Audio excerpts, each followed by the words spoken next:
આપણે આજે સમોસા બનાવીશું બાર જેવા ખસ્તા અને કરારા ખૂબ જ ટેસ્ટી એવા સમોસા બનાવીશું। તેના માટે 1 ચમચી મેં આખા સૂકા દાણા લીધા છે, અડધી ચમચી જીરું લીધું છે, અડધી ચમચી વરિયાળી અને અડધી ચમચીથી ઓછા આપણે મરી લીધા છે અને શેકી લઈશું। અને હવે શેકાઈ ગયા છે, આપણે પ્લેટમાં લઈ લઈશું, ઠંડો થવા દઈશું। હવે સમોસાના પડ માટે આપણે લોટ બાંધી લઈશું। તો 2 કપ મેં મેંદો લીધો છે અને સ્વાદ અનુસાર મીઠું એડ કરીશું। અને મોણ માટે આપણે મેં ઘી લીધું છે ચોખ્ખું, 4 ચમચી મેલ્ટ કરેલું ઘીનું પ્રમાણ સારું એવું એડ કરવું। ખસ્તા પડ ખૂબ સરસ થશે। અજમો આપણે મસળીને એડ કરી દઈશું। હવે આ રીતે લોટને મિક્સ કરી લઈશું। લોટને બહુ મસળવો નહીં, આવો મુઠ્ઠી પડે એવું આપણે મોણ આપવાનું છે। હવે જરૂર પૂરતું થોડું પાણી લેતા જઈશું અને આવી રીતે લોટને ભેગો કરી અને બાંધી લઈશું। થોડો કઠણ લોટ રાખીશું। લોટ બંધાઈને રેડી થઈ ગયો છે, આપણે 10 મિનિટ રેસ્ટ આપી દઈશું। હવે આપણો મસાલો ઠંડો થઈ ગયો છે, એને મિક્સી જારમાં ક્રશ કરી લઈશું। હવે આપણે ચટપટી ચટણી બનાવવા માટે 1 ચમચી શિંગદાણા, 1 ચમચી ડાળિયા અને 1 ચમચી ગાંઠિયા લીધા છે, 1 ઇંચ આદુનો ટુકડો અને 4 લીલા મરચાં, 1 કપ કોથમરી અને અડધી કપ ફુદીનો મેં લીધો છે। અને સ્વાદ અનુસાર મીઠું અને બરફના ટુકડા એડ કરીશું। સંચળ પાવડર લીધો છે મેં અને 1 લીંબુનો રસ લીધો છે। સારી રીતે આપણે ગ્રાઇન્ડ કરી લઈશું। તો જો આપણી ચટણી ગ્રીન ચટણી ચટપટી ખૂબ જ ટેસ્ટી એવી બનીને રેડી થઈ ગઈ છે। ચાલો હવે આપણે સ્ટફિંગ બનાવી લઈશું સમોસા માટેનો। તો હિંગ 1/2 ચમચી એડ કરી છે, 1 ચમચી આદુ મરચાં છે અને જે આપણે મસાલો ક્રશ કરેલો હતો એ 1 ચમચી એડ કરીશું। સારી રીતે મિક્સ કરી લઈશું। હવે મેં 2 બટેટા મીડિયમ સાઇઝના બાફીને લઈ લીધા છે। હાથેથી આવી રીતે ક્રશ કરશું, બહુ મેશ નથી કરવાના, કેમ કે દાણા આવશે અંદર તો ખૂબ જ સરસ લાગશે। હવે 2 ચમચી મેં સફેદ વટાણા લઈ લીધા છે બાફીને। હવે ગરમ મસાલો અડધી ચમચી, આમચૂર પાવડર અડધી ચમચી અને સંચળ પાવડર અડધી ચમચી લીધો છે।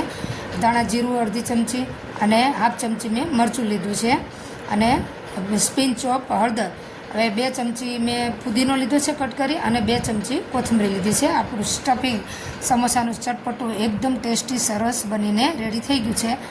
તો હવે આપણે શ્રી હરિની ખાટી મીઠી ચટણી પણ સાથે બનાવી લઈશું। તો 1 ચમચી હું પાવડર લઉં છું, રેડીમેડ પ્રીમિક્સ આવે તેમાં જરૂર પૂરતું પાણી એડ કરી અને ગેસે સારી રીતે મિક્સ કરી લઈશું। સારું એવું ઉકળી ગયું છે આપણું પાણી અને ઘટ્ટ ચટણી થઈ ગઈ છે। તો હવે આપણે ગેસ બંધ કરી લઈશું। અહીંયા આપણો લોટ સરસ રેસ્ટ કરી અને તૈયાર થઈ ગયો છે। થોડુંક તેલ એડ કરી અને આપણે થોડો કૂણવી લેવાનો છે, બહુ નહીં। હવે પૂરી મોટી પૂરી થાય એવડું પોષણ લઈ અને આપણે લંબગોળ પૂરી વણવાની છે, એકદમ ગોળ નથી વણવાની, જેથી આપણને સમોસા બનાવવામાં સરળતા રહે। હવે આવી પૂરી થોડી રોટલી કરતાં થોડી પતલી બનાવવાની છે અને વચ્ચેથી આ રીતે કટ આપી દઈશું। તો બંને પડ અલગ કરી લઈશું। હવે પૂરીની કિનારી આપણે પાણી થોડું સ્પ્રેડ કરીશું, જેથી આપણા સીલ કરેલા સમોસા ખુલ્લે નહીં। જો હું તમને નજીકથી બતાવી રહીશ, આ રીતે આપણે કોન વાળી લઈશું। હવે આપણું ચટપટું જે સ્ટફિંગ બનાવેલું છે એ એડ કરીશું। ઠંડુ થવા દેવાનું, ઠંડુ સરસ થઈ ગયું છે અને આ રીતે આપણે સીલ કરી લઈશું। પાણી થોડું ફરીથી એડ કરી સ્પ્રેડ કરી અને આ રીતે પ્લેટ લેવાનો, પ્લેટ સમોસાનો લઈ અને બાર જેવા જ એકદમ સમોસા આપણા બનીને રેડી થઈ જાય। જો છે ને એકદમ સુપર આપણા સમોસા, જો બાર જેવા જ। તો આ રીતે ઊભા રહે એ રીતે જ આપણે બનાવીશું। હવે એક બીજું પણ સમોસું વાળીને બતાવું છું તમને। જો આ રીતે કોન બનાવી લઈશું અને ફરીથી આપણે સ્ટફિંગ એડ કરી અને સારી રીતે સીલ કરી લઈશું। આ રીતે પ્લેટ બીજામાં પણ હું લઉં છું। પ્લેટ લેવાથી સમોસાનો શેપ બહુ સરસ આવે છે। જો આ રીતે સીલ કરી લેવાના। હવે આપણા સમોસા વાળીને તૈયાર થઈ ગયા છે અને મેં તળી પણ લીધા છે। જો એકદમ બ્રાઉન સરસ મજાના થવા દેવાના।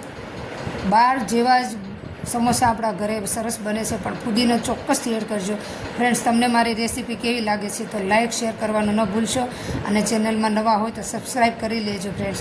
તો હવે આપણે સમોસાની પ્લેટિંગ કરી લઈશું ખાટી મીઠી ચટણી સાથે। એક સમોસા ઉપર આપણે આ મીઠી ચટણી છે એ સ્પ્રેડ કરીશું અને 1 ચમચી ગ્રીન ચટણી સ્પ્રેડ કરીશું। જો હું તમને એક સમોસું તોડીને પણ બતાવું છું। જો એકદમ ક્રન્ચી અને કરારા સુપર એવા આપણા સમોસા બનીને રેડી થઈ ગયા છે। બાર જેવો જ મસાલો, બાર જેવું જ પડ અને એકદમ ચટપટું સરસ એવા આપણા સમોસા બનીને રેડી થઈ ગયા છે ફ્રેન્ડ્સ. તો લાઈક કરવાનું બિલકુલ ના ભૂલશો.